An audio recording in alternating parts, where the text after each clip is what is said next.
evening mga ka-Alcab. So nandito tayo ngayon sa main court ng San Miguel at meron ulit tayong challenger si Idol Vince. So susubukan natin kung siya na nga ba makakakuha ng 500 pesos. So let's go! Mga idol!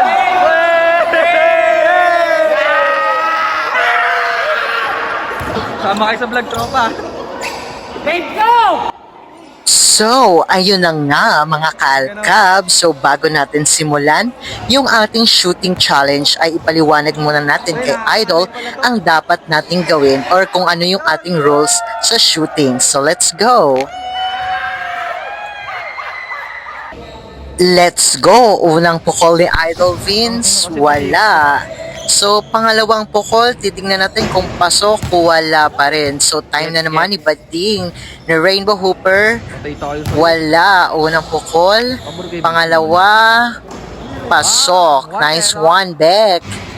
So, ito, 1-0 ang ating score, mga ka-Alcab. So, bawi agad ni Idol Vince.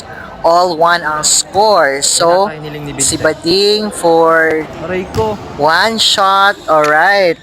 2-1 ang score. Ayan, nakahabol na agad si Idol. All 2 na ang score. Ito, ayan, lumamang na si Idol sa atin. 3-2 ang score. Next, pasok. 4-2. Grabe, ang bilis ng transition, mga ka-Alcab. And then 5 na siya, 5-2. So dito naman si Bading susubukang makahabol.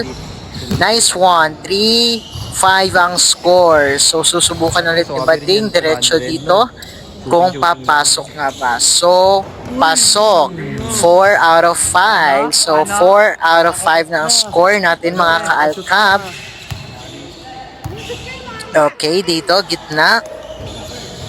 Alright, 6. Grabe, ang galing ni Idol. Dito, pukol si Bading. Pasok. Alright.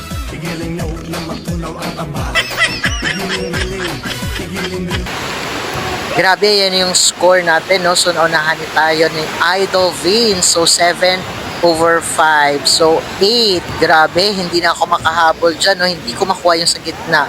And then, 9. So, alam nyo na kung sino ang panalo. Congratulations, Idol Vince.